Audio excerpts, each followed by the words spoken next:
Yes, I am Ladislau Dobol from São Paulo Catholic.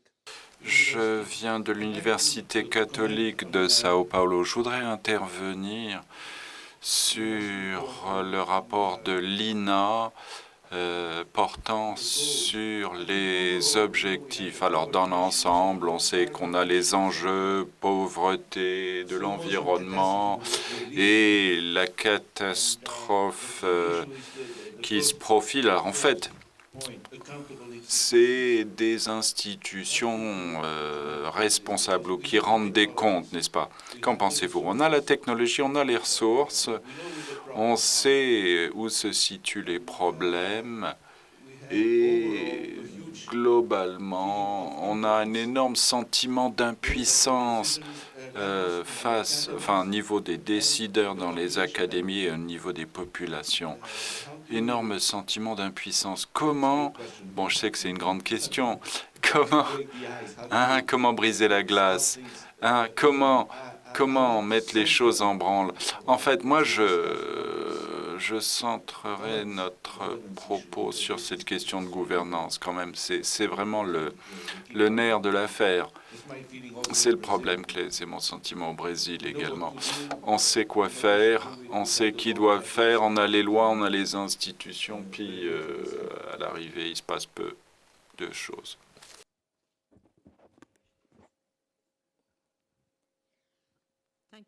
Oui, merci d'avoir posé.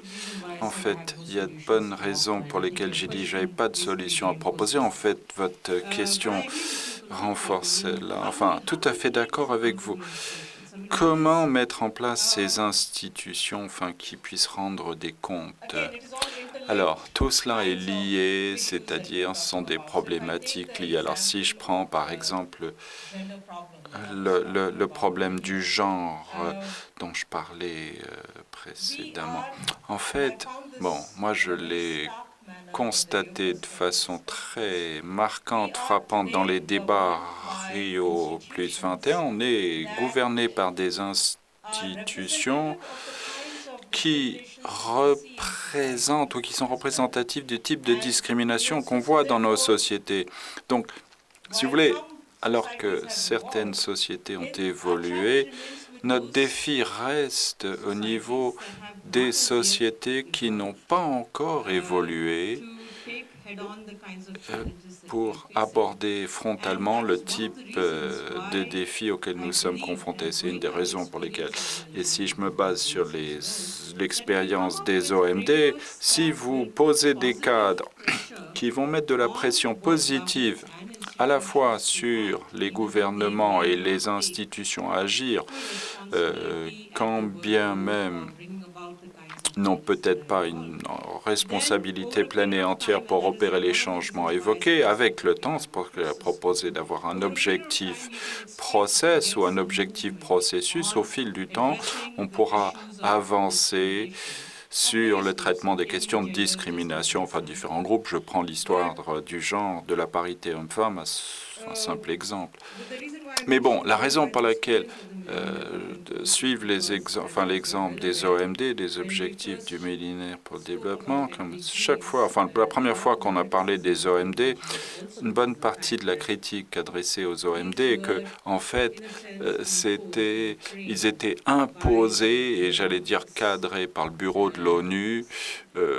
Voyez-vous, pas nécessairement négociés, des résultats négociés par des processus intergouvernementaux. Mais au fil du temps, l'appropriation des OMD s'est sensiblement accrue en raison de la pression, de la performance et de comparer, d'être comparé, d'être vu sous un mauvais jour. Donc je crois que c'est une partie de la solution, pas si simple que cela. Deuxième partie, si vous en venez donc aux États nationaux, c'est que nos structures de gouvernance sont conçues de manière telle que nous restons centrés, c'est-à-dire que nous vivons dans des mondes en silo, c'est-à-dire qu'on ne regarde pas des solutions intégrées, alors que dans le contexte du développement durable. Par définition, il nous faut l'économie, l'environnement, le social se rejoignent.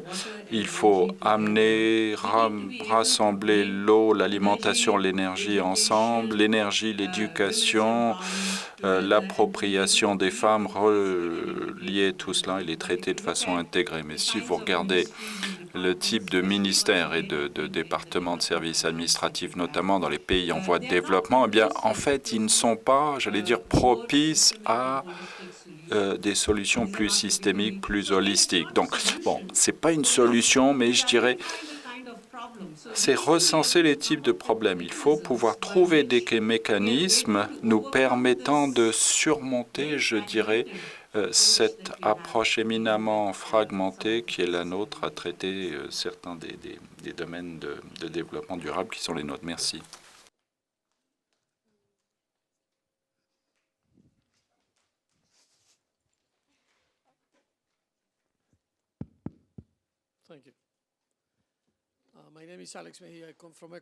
Alex, je viens d'Équateur. J'aurais une question à vous poser au docteur Lopez. Alors, une analyse assez impressionnante de l'héritage de Rousseau et pourquoi la question du contrat social reste prégnante et doit faire partie des discussions.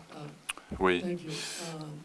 Donc, en fait, la problématique du contrat social doit peut-être mener le débat sur les ODD. Alors, en fait, comment s'assurer que cela soit quelque chose que les décideurs comprennent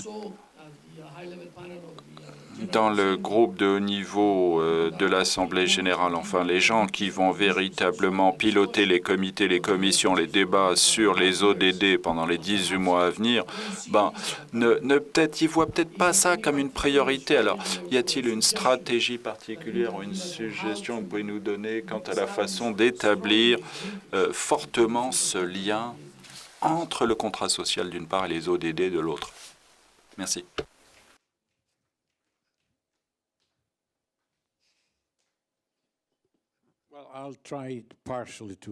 Bon, je vais essayer de répondre en partie à votre question. Alors, tout d'abord, je voudrais dire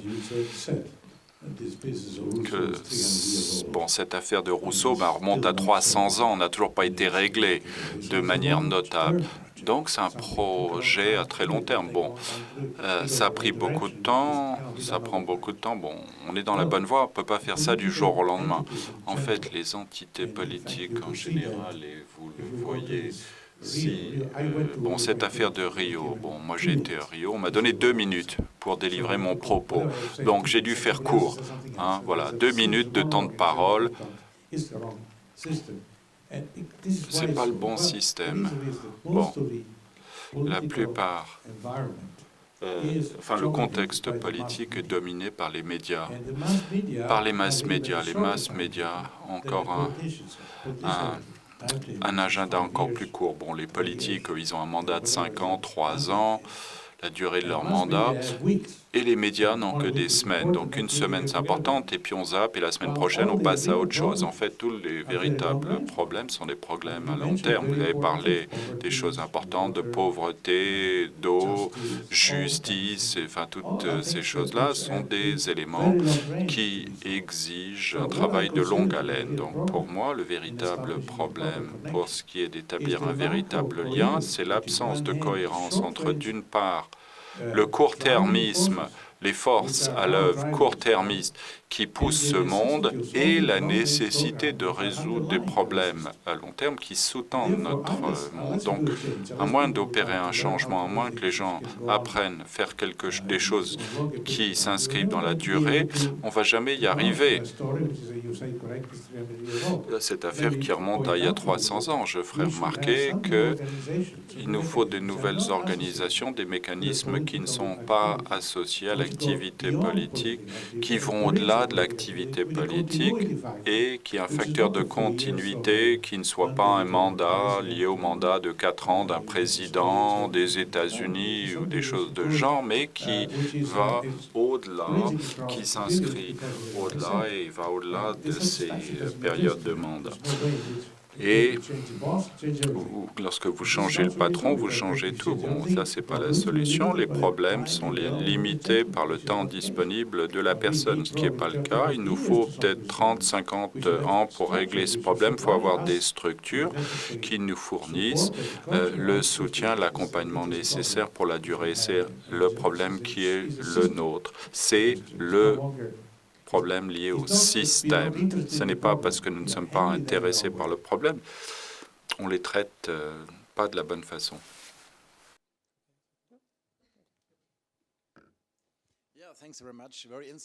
Bien, merci pour ces présentations. Frank Gierman de l'Université d'Amsterdam. Une question à Lina s'agissant des ODD. Alors, il y a débat à propos de ces ODD qu'il faudrait avoir un ODD sur des questions de gouvernance couvrant des questions participation, responsabilité, bonne gouvernance, transparence, quel que soit le vocable. Donc, ma question, seriez-vous favorable? Vous y avez laissé un petit peu entendre en parlant d'un ODD sur les droits, mais ça va un petit peu donc dans la gouvernance. Enfin, je trouve ça fascinant, même si je ne suis pas à 100% convaincu que c'est une bonne idée, puisque gouvernance peut être un thème transversal. Deuxième question, j'ai lu ce rapport qui vient de sortir sur ce post-agenda développement 2015. Enfin, je l'ai lu, je l'ai parcouru rapidement. Enfin, je vais peut-être dire n'importe quoi parce que je les lis trop vite. Mais bon, toujours est-il que j'ai une question. Enfin, on n'a pas beaucoup parlé de l'environnement. Il y a plein de choses qui n'y figurent pas. Ma question aux intervenants, dans quelle mesure saluez-vous ce rapport, enfin, qui ne tient pas compte des questions liées à l'environnement? Deuxième question, c'est que moi j'ai trouvé dans le rapport un fort tropisme sur l'idée des partenariats. Lina en a parlé. Que pensez-vous? Quid de ce fort tropisme, de cette notion de partenariat? Ça remonte à l'idée de Joburg en 2002. Où est-ce la bonne solution? Troisième question pour Carlos et Carlo, les faire intervenir dans le débat en regroupant. Tous les deux, ben oui, vous êtes tous les deux sommets de répondre, parce qu'en fait, la question, c'est l'énergie pour tous. Hein, c'est sur la planche de Lina, énergie pour tous. Plus une question de technologie, Carlo, ou plus une question d'équité, l'attribution donc à Carlos. Quel est le facteur principal si vous souhaitez donner de l'énergie à tous? Est-ce la technologie ou l'équité de façon prédominante? Merci.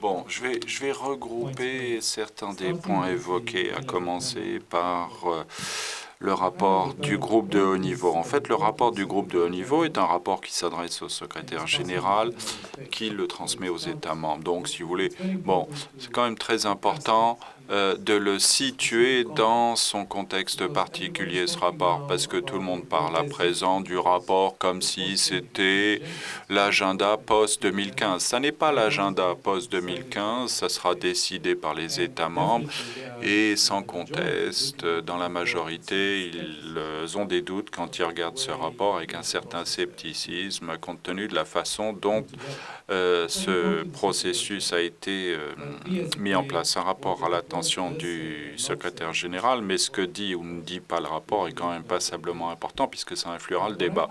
Alors, ce qui me paraît intéressant, c'est la façon dont ce rapport a été négocié, comment on a accouché de ce rapport. En fait, c'est un groupe de gens qui sont censés représenter une variété d'intérêts extrêmement diverses dans leur composition, menées en substance par 3 chefs de gouvernement, Royaume-Uni, Indonésie, Libéria, chacun représentant d'une certaine façon, vous savez, l'ancien monde, le nouveau monde et l'ultime frontière, enfin la dernière frontière si vous mettez ça en termes économiques. Aucun des membres du panel de ce groupe n'était particulièrement orienté vers la perspective environnementale de l'agenda post-2015 pour des raisons qui sont aisées. Bon, ils avaient le cadre de l'OMD, ils essaient simplement d'améliorer le cadre de l'OMD, donc il y avait un certain nombre d'additionnalités qui étaient envisagées, mais je ne pense pas qu'ils aient ouvert la boîte totalement à ça. Donc, bon, ça reflète ce que ça reflète, et vous avez raison d'évoquer la question des partenariats globaux comme étant si déterminante. Mais bon, ce sont de belles paroles. À Johannesburg, tout le monde était d'accord sur les partenariats. Enfin, quels partenariats ont duré plus de 12 mois? Pas beaucoup, enfin s'il y en avait. Et bon, je pense qu'il en sera de même. Ce qu'il faut véritablement, c'est une volonté politique. Ça, c'est beaucoup plus difficile à bâtir. C'est pourquoi il faut revenir au débat institutionnel. C'est pourquoi il faut revenir aux raisons pour lesquelles ce débat institutionnel évolue comme il évolue. Et c'est ce que j'ai essayé de faire ressortir dans notre débat, c'est-à-dire certaines de ces contradictions et de ces asymétries qui sont profondément ancrées, qui remontent à très loin, 300 ans, remontent à très loin, parce qu'en fait, en partie, la façon dont les sociétés humaines ont tendance à être organisées. Pour aller à l'encontre de cela et remonter aux idéaux de Rousseau, enfin, ce n'est pas une tâche aisée, c'est quelque chose sur lequel il faudra se battre. Mais il y a des progrès. Et je pense que nous devons également saluer certains progrès, reconnaître des progrès. Une partie de ce progrès porte précisément sur la question d'équité. Ça ne veut pas dire que les questions d'équité sont réglées, loin s'en faut. Mais vous savez, elles sont vraiment au centre de la scène. Ce que vous avez vu ces dernières semaines en Turquie, au Brésil, ces événements. Moi, j'ai vu ça en Éthiopie, mais bon, malheureusement, ça ne fait pas les gros titres en Éthiopie. Enfin, et ça, c'est une autre forme de networking, de réseautage qu'on connaît pas bien. Ça va peut-être pas durer. Hein, c'est un épiphénomène. Enfin, c'est pas dans la ça s'inscrit pas. Mais ce qui sous-tend la liste assez disparate de demandes et de réclamations et d'exigences de la part tourne autour de la question d'équité. Hein, ça tourne autour de la problématique de l'équité. Le déclencheur est toujours quelque chose lié à ceux qui ont, ceux qui n'ont pas. Par exemple, en Turquie, c'était remplacer un parc par un centre commercial, ou au Brésil, hein, c'était le prix du ticket de bus à Sao Paulo. Donc, il faut bien voir que pas simplement ces forêts, enfin bon, dans les milieux qu'on parle, il y a un débat sur l'équité qui est plus central qu'avant, mais de la rue aussi, avec nouvelles formes d'organisation, de nouveaux réseaux, de nouvelles formes de connectivité, sans conteste. Il y a une mobilisation pour que les questions d'équité soient traitées. Ça répond à votre affirmation indiquant que l'énergie, c'est les deux. C'est une question scientifique et une question d'équité. Ce n'est pas une question de choisir entre les deux, c'est les deux en fait. Merci. Oui, ma vie a été rendue bien plus simple en fait. Bon, pour répondre à la première question, oui, sans conteste, la gouvernance est quelque chose que nous devons absolument inclure. C'est là le seul sujet qui peut avoir un impact majeur sur toute une série d'objectifs transversaux. En fait, la pression, il y aura une contre-pression énorme en raison de toutes ces conséquences, enfin, liées à la souveraineté, enfin, dès que vous touchez à la gouvernance. Donc, il importe que nous puissions définir un objectif qui agisse en tant que qui encourage une meilleure réalisation, une performance, sans être perçu comme enlevant ou en battant en brèche les droits des gouvernements. En fait, tout réside dans la rédaction de l'objectif, tout autour de cela, de la rédaction. Mais pour dire les choses simplement, effectivement, il faut absolument évoluer vers un objectif bonne gouvernance, quelle que soit la forme pour la description. Alors, sur l'énergie, même si la question se pose à mes deux collègues, c'est les deux et plus, c'est pas exclusif. On a également parlé longuement du fait que l'accès, l'efficacité, les renouvelables, tout en abordant différents piliers, tout cela se renforcent mutuellement, sont très intégrés et je serai très heureux d'en parler avec vous. Alors les partenariats maintenant. Et là encore, simplement pour faire part de mon point de vue assez ouvertement et franchement sur les partenariats qui me paraissent tout à fait essentiels. Mais si on n'y prend pas garde, et c'est la tendance, bon ça c'est mon constat personnel, c'est pas une règle générale, c'est que bien évidemment nous, bon, comme toute communauté, comme l'ONU, comme les gouvernements nationaux, on tend la main au secteur privé énormément, puisque on reconnaît qu'une bonne partie des ressources, des moyens financiers, de gestion, d'organisation réside auprès du secteur privé. Mais bon, et un certain nombre de débats internationaux, on constate souvent la tendance qu'il y a à dire que les États, les gouvernements avancent trop lentement, ne sont pas réactifs, etc., n'ont pas les moyens. Bon, ça c'est lié.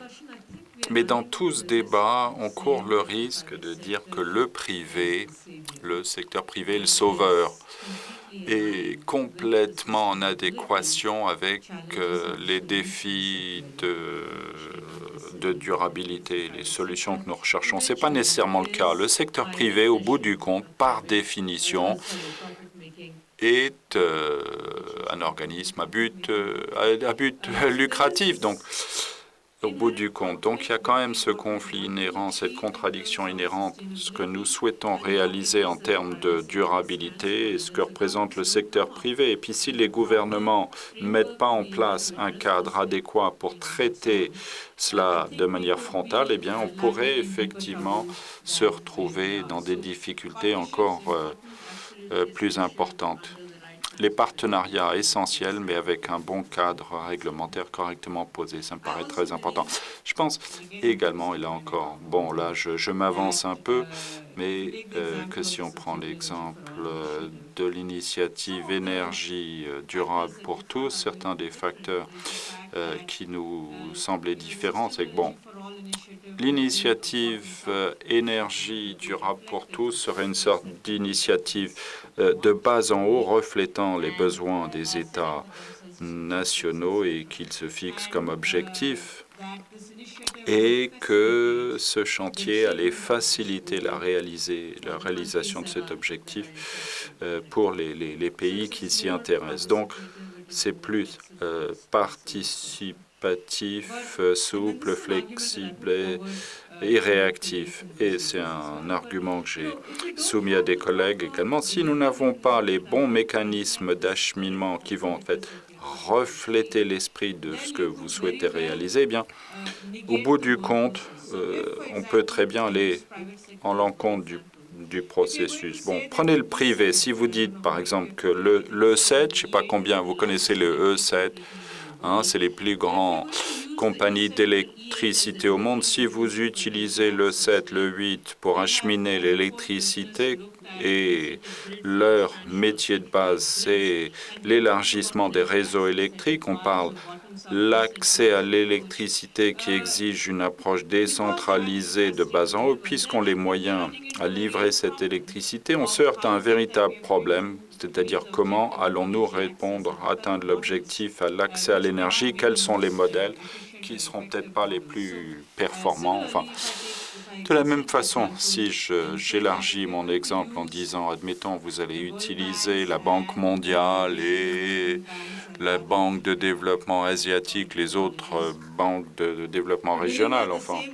mes excuses, mais bon, pour livrer, pour acheminer, pour assurer la réalisation de ces nouveaux objectifs, à moins qu'ils ne changent leur mode d'acheminement, leur modus operandi, la façon dont ils contactent les États pour obtenir le résultat souhaité, eh bien, on court le risque, là encore, de revenir de se trouver face aux problèmes qu'on a connus avec ces institutions dans le passé. C'est pas que l'énergie, l'efficacité, l'accès à l'énergie.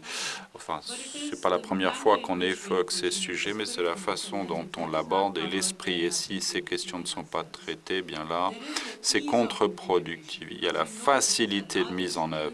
On sait que ce sont de grandes organisations qui ont une présence mondiale de par le monde, mais il y a quand même un piège là aussi. Donc il faut être prudent dans la façon dont nous définissons ces partenariats, comment on les rend responsables, une fois de plus, et tutti quanti. Bien, je vais quand même devoir intervenir. Oui, alors je vais faire court. Je vais la faire courte pour que les autres puissent poser des questions. En fait, vous avez parlé de l'importance de la science, la nécessité qu'il y a avoir du développement scientifique. Je vais essayer de vous répondre de la manière suivante. La science. Science en premier, la technologie après, ont été des éléments extrêmement puissants pour répondre à votre question qui est quand même l'égalité, justice, pauvreté, toutes les choses de genre. Bon, parce que le monde d'aujourd'hui est plus simple et meilleur pour ce qui est de résoudre ces questions qu'il ne l'a été traditionnellement dans le passé lorsque la durée de vie était de 30 ans, lorsque la maladie tuait beaucoup où la vie était très pénible, il y avait des guerres, etc. Bon, il n'y a plus de guerre depuis 60 ans, ça c'est quand même une énorme différence. Pensez-y, ça c'est quand même un effet notable. Il n'y a jamais connu ça dans l'histoire de l'humanité. Il n'y a pas eu de guerre pendant tant d'années. Bon, tout ça c'est possible puisqu'on vit mieux et parce que nos conditions de vie sont, avec plus de hautes questions importantes, la science, technologie sont fondamentales pour créer les prémices pour les aspects moraux, que nous attendons, depuis Rousseau. Deuxième argument, ça tourne autour de la communication qui fait partie de la technologie. Ça me paraît important. Le web est un exemple. Il y en a d'autres aujourd'hui. Tout ce qui se passe dans le monde est connu de tous. Donc, ça, quand même, ça crée, je dirais, une énorme amitié entre les gens. Il y a des choses dans le passé. Bon, il y a des choses terribles qui se passaient, les injustices infligées à des gens, on a oublié puisque ces choses n'étaient pas connues. Aujourd'hui, avec les masses médias, on a l'information, on sait tout ce qui se passe est connu rapidement de tous. Ça, c'est quand même un facteur essentiel pour rendre les choses plus équitables pour tous. Le fait, effectivement, que nous soyons publiquement exposés à ce type de situation, ça, c'est quand même un élément essentiel pour améliorer le quotidien. Donc, il me semble que dans toutes ces considérations qui vont de la santé, les médias, les connaissances, les communications, les voyages, les billets d'avion, tout cela est un postulat, un préalable essentiel pour réaliser les changements que nous souhaitons mettre en place.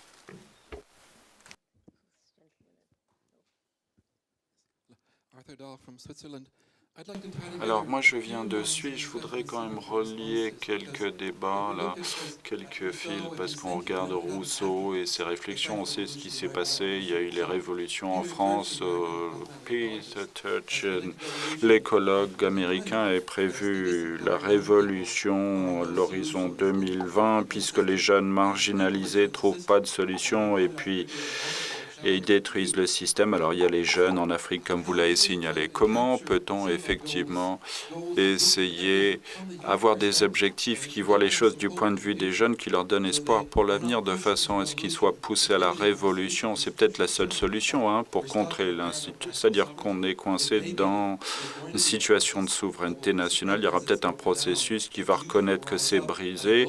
Les jeunes vont s'élever à l'échelle mondiale, pousser le changement. Comment orienter ce processus de manière constructive avec des objectifs qui pourraient susciter dans la confiance dans les nouvelles institutions qui pourraient voir le jour? Oui, la révolution peut être une bonne chose, dit monsieur hors micro. Pourquoi voit-on la révolution comme une mauvaise chose?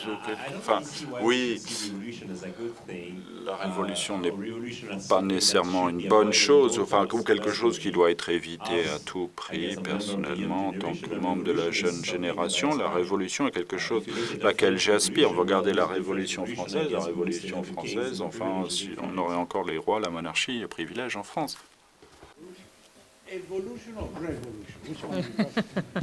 Évolution ou révolution? Voilà la question.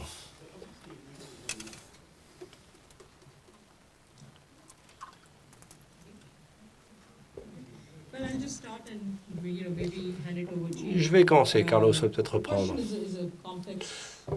La question est assez complexe, comme d'habitude.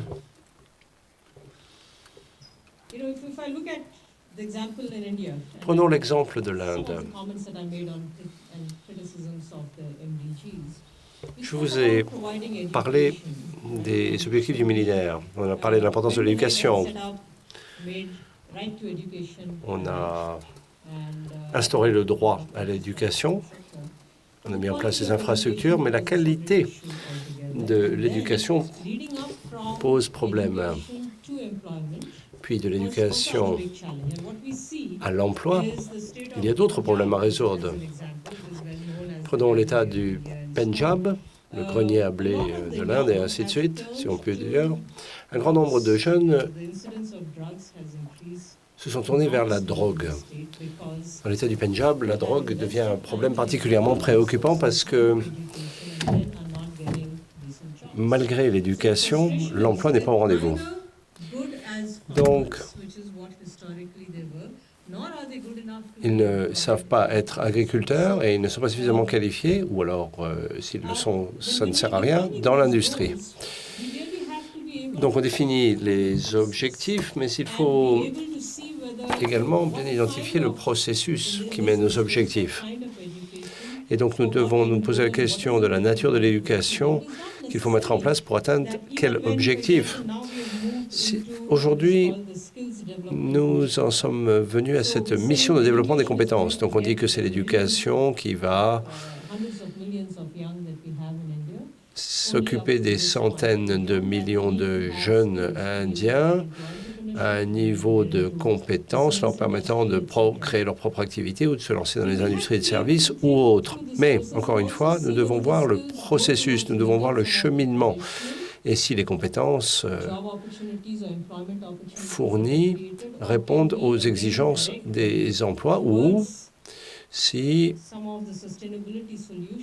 nous devons nous tourner vers certaines solutions de durabilité qui sont créantes de nécessité. Cela nous ramène à la question de gouvernance et de mesures incitatives dont on a parlé précédemment. Nous devons, encore une fois, identifier le cheminement, décrire le cheminement, puis créer les forces vives de l'avenir. Je ne pense pas que notre planification soit aussi bonne qu'il le faudrait. Alors peut-être que la révolution, c'est bien, mais la révolution, ce n'est pas sans douleur. Si on peut arriver à son objectif sans révolution, mais par un processus d'évolution sans douleur, c'est peut-être mieux.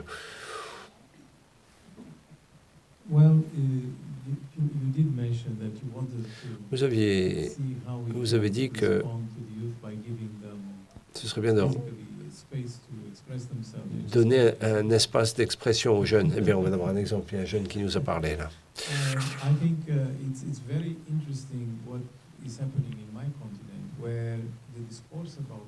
En Amérique latine, le discours sur la jeunesse se fait entendre depuis 3-4 ans, avec ce qui s'est passé en Afrique du Nord. Mais on voit évidemment l'Afrique du Nord par rapport à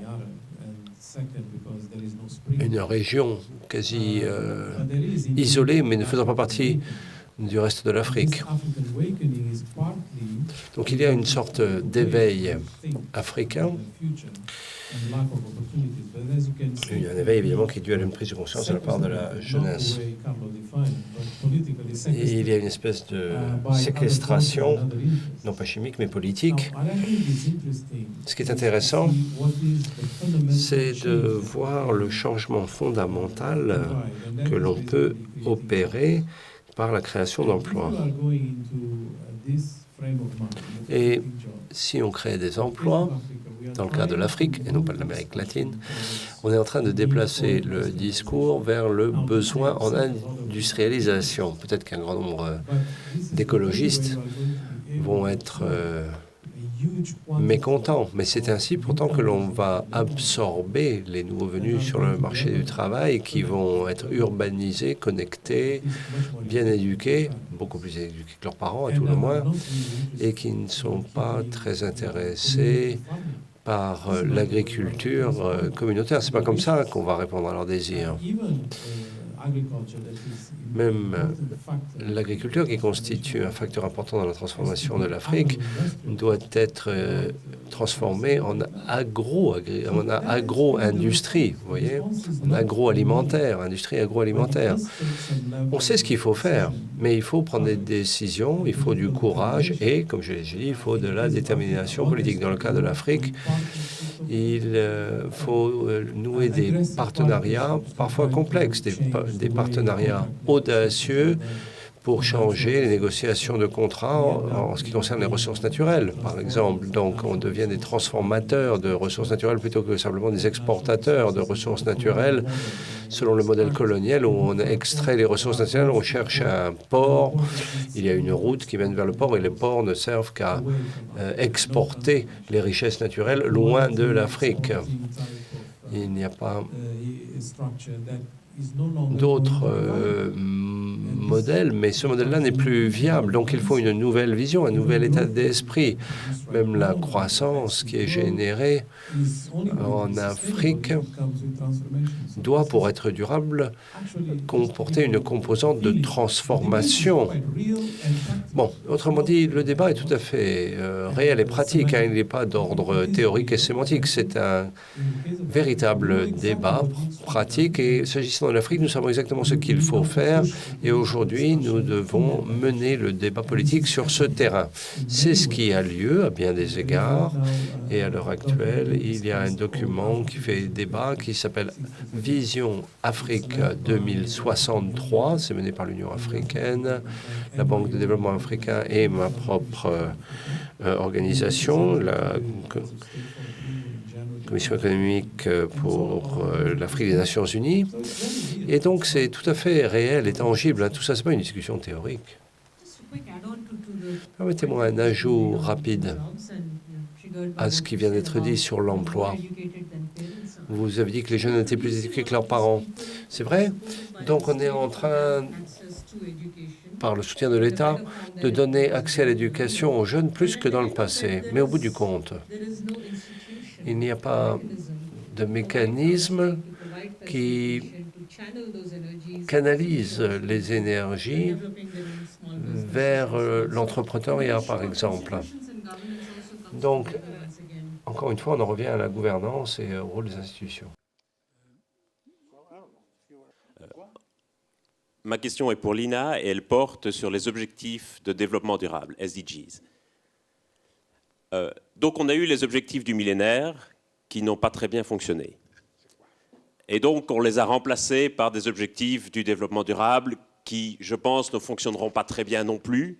Et donc j'imagine que dans 10 ans, on trouvera des objectifs de la transition ou des objectifs de l'Anthropocène pour les remplacer. Je pense qu'une des raisons pour lesquelles ça ne fonctionne pas, c'est parce qu'on se donne des objectifs rhétoriques et déclaratifs qui sont des objectifs de fin plutôt que des objectifs de moyens. Par exemple, on dit il faut stopper l'érosion de la biodiversité. On sait bien que ce n'est pas possible. L'activité humaine est inhérente à la perte de biodiversité. Toute activité humaine amène une perte de biodiversité. On dit aussi qu'il faudrait que tout le monde soit en bonne santé. On sait bien que ce n'est pas possible. Si tout le monde était en bonne santé, personne ne mourrait jamais.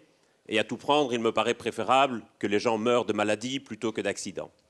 Et donc ces objectifs sont par nature impossibles à atteindre. Et donc la question que je me pose, c'est est-ce qu'au fond de vous-même, vous pensez vraiment que ça sert à quelque chose? Est-ce que ça sert à quelque chose de se donner des objectifs déclaratifs? Est-ce que c'est vraiment catalyseur d'action? Ou est-ce que, de façon un peu provocatrice, ça ne sert qu'à entretenir une certaine forme de microéconomie, de panel de haut niveau, dont la seule mission semble être de définir de nouveaux objectifs tous les 10 ans? Pardon pour le ton un peu provocateur, mais j'espère que ça stimulera la discussion. Madame Marguerite, passez le micro.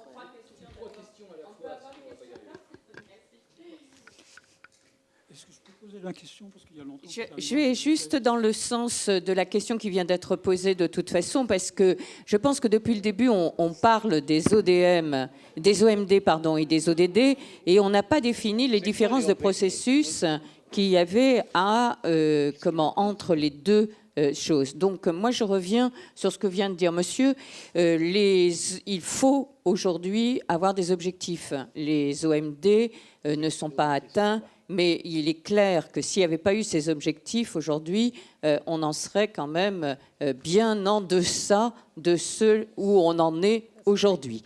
Donc il y a un processus qui a servi à quelque chose. Ce qui m'intéresse, c'est que justement ces OMD avaient un principe qui était un peu universel et comme vous l'avez rappelé, ils étaient essentiellement destinés aux pays en développement et forcément c'était un peu le bien contre le mal. C'est-à-dire il fallait que tout le monde soit en bonne santé, il fallait que tout le monde ait accès à l'eau, il fallait que tout le monde ait accès à la nourriture, etc.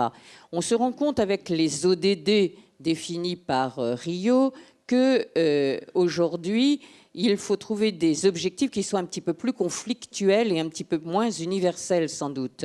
C'est-à-dire que, certes, accès à quelque chose, mais dans un partage plus équitable et en respectant la ressource, qui, elle, n'est pas indéfinie. Donc, ce que j'aurais aimé, c'est que vous rappeliez, puisque vous êtes tous impliqués dedans, quelle différence, justement, a été adoptée pour mettre en place ces ODD, c'est-à-dire, si j'ai bien compris, ils sont objectifs du développement durable, ils sont définis régionalement. Ils ne sont plus si universels. Donc, comment vont-ils se retrouver entre eux? On ne comprend pas ce que sont les ODD, si vous permettez. Oui, les objectifs du développement durable, pour l'instant, ne sont pas... Clairement. Alors, les objectifs du développement durable, donc, contrairement aux OMD, les objectifs du millénaire... Les objectifs du millénaire, je viens de le dire. Donc, vous pouvez parler une langue qui puisse être comprise par des gens qui n'ont pas ce slang que vous mettez là-dessus, c'est pas possible. Je pensais qu'ici, tout le monde comprenait ces choses, mais peu importe. On donc s'en voilà. fout de ces phrases. Simplement savoir, donc, est-ce que vous pouvez répondre à ma question? Quelle différence y aura-t-il dans la manière de mettre en place donc, ces objectifs du développement durable? Je crois qu'on avait choisi quelque chose de moins universel, de plus régionalisé, tenant compte davantage des différences et tenant compte davantage des objectifs possibles de croissance limités par les ressources existantes. Merci. Merci. Maintenant, je comprends.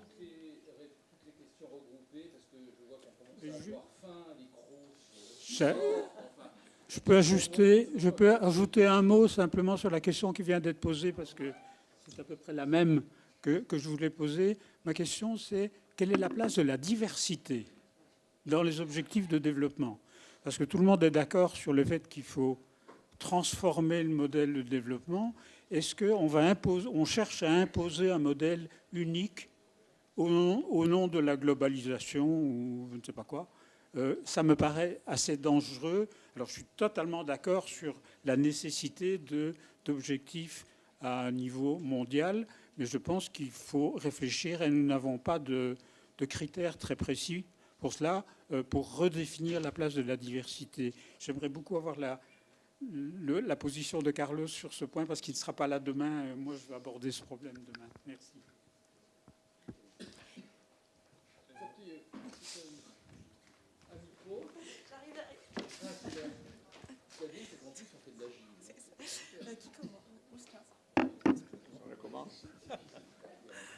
Well, you know, the provocation by the young man. Tout d'abord, répondons à la question un petit peu provocante du jeune homme, là-haut. Eh bien, je voudrais vous renvoyer au travail que vous n'avez pas fait. Parce que les objectifs ne sont pas déclaratifs. Il y a 40 indicateurs. Il y a des objectifs très précis. Et il ne s'agit pas de ce dont vous avez parlé. Il s'agit de choses particulièrement concrètes, mesurables. Il y a un délai. Ça commence en 1990. Le compte à rebours, c'est jusqu'en 2015. Et contrairement à ce que vous pensez, les objectifs vont être atteints. Pour la plupart, y compris le plus important, qui est la réduction par moitié de la pauvreté dans le monde.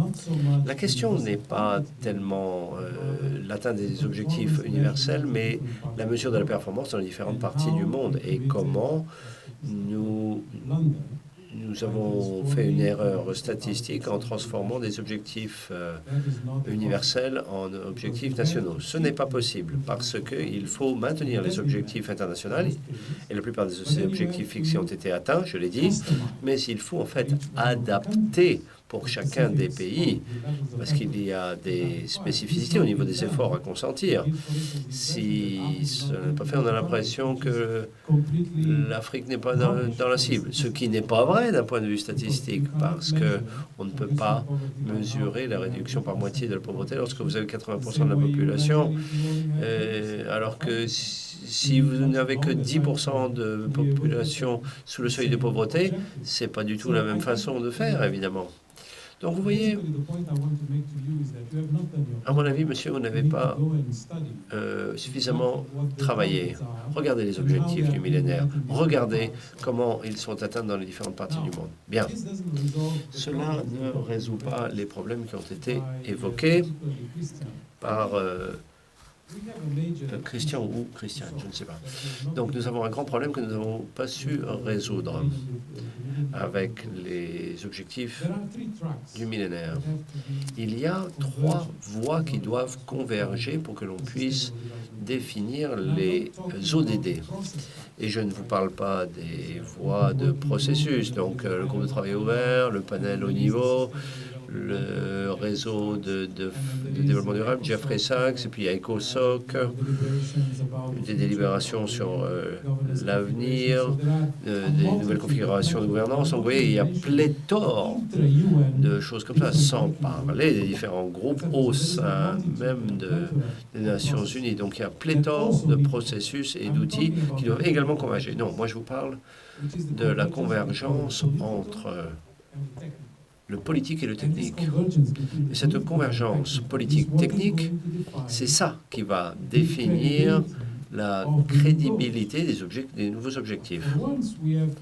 Pour une fois, nous avons la possibilité de ne pas faire les mêmes erreurs que dans le passé, erreurs que nous avons commises avec les OMD. Je vous ai parlé de la grande erreur statistique, il y en a d'autres, hein. Mais par manque de temps, je ne vais pas me lancer dans les détails. Mais il y a quelque chose de plus important que cela. Suite à ce qu'a dit Lina, les OMD étant l'émanation de la bureaucratie des Nations Unies, processus dont je fais partie, j'avoue. Maintenant que nous avons un processus politique, un processus intergouvernemental, autrement dit, les États membres, par le truchement de leurs représentants, sont ceux qui vont faire la définition. Ce n'est pas les bureaucrates onusiens. Évidemment, il y a le risque de politiser le débat. Donc, Lina, tu as parlé des manquements qu'il y a lorsque l'on laisse les bureaucrates faire les choses. Mais il y a quand même des avantages. Il y a un avantage qui est celui de la cohérence. Maintenant, on se lance dans un processus politique où, alors là, c'est plus du compromis. Et pour bien comprendre ce que j'entends par compromis, il faut regarder les processus de négociation qui ont une influence sur la gouvernance mondiale. Je vais vous donner 3 exemples de 3 processus de négociation importants qui... alors, il y a le commerce. 11 ans de débat, aucun accord. Le changement climatique.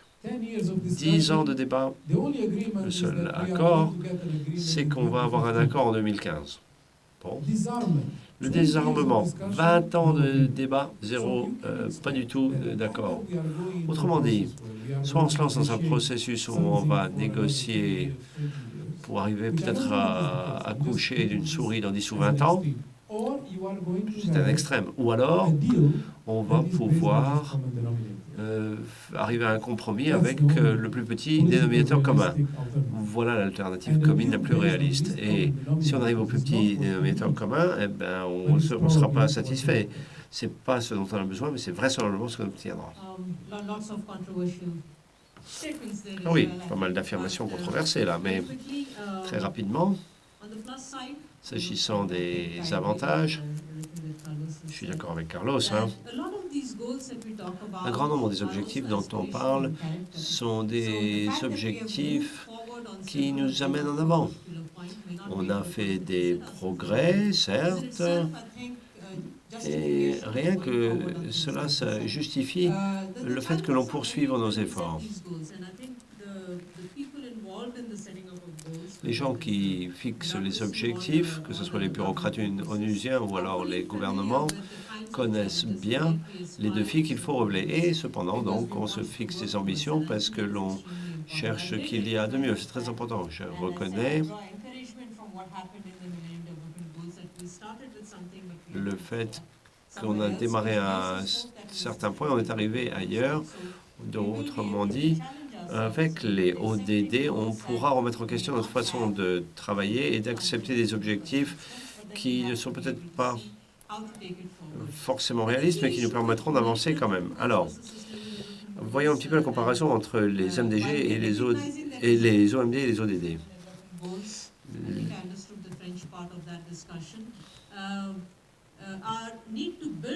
Les ODD doivent s'inspirer des OMD.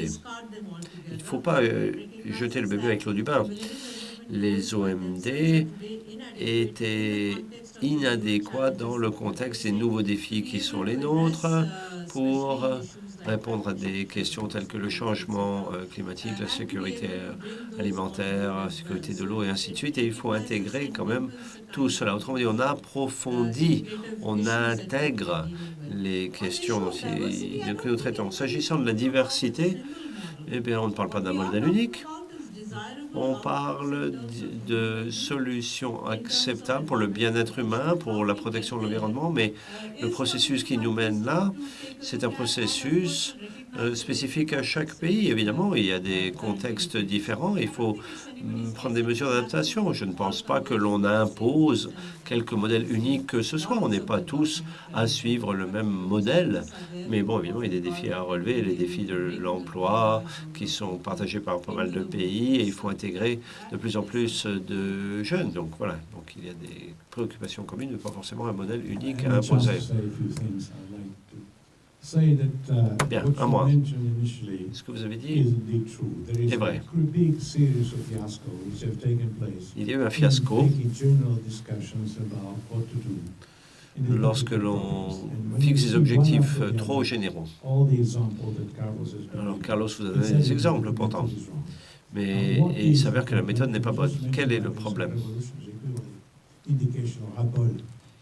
Et puis cela nous ramène au ras-le-bol que vous avez évoqué. Ce qui manque, ce sont des faits concrets, des réalisations concrètes. Nous sommes d'accord sur l'identification des problèmes, mais on ne se met pas d'accord sur la mise en pratique des choses. Lorsque vous allez à Rio, Rio plus 20, Rio plus 40, Rio plus 60, tout ce que vous voulez, vous pouvez lancer des débats avec les responsables politiques ou autres, et ce ne seront que des paroles, des paroles, des paroles, pour paraphraser Dalida. Mais les paroles, ça ne suffit pas. Ce qu'il nous faut, c'est des faits. Je vais vous dire pourquoi les faits sont si importants. Je vais vous donner un exemple. On a parlé d'Afrique. On vient de vous dire que l'Afrique, c'est important. Mais un des grands problèmes de l'Afrique, c'est le sida. C'est le chaos. Il y a des gros problèmes liés au sida. Il y a des multinationales qui ne vous donnent pas les matériels ou les médicaments nécessaires, mais c'est Luc Montagnier qui s'est rendu compte que le sida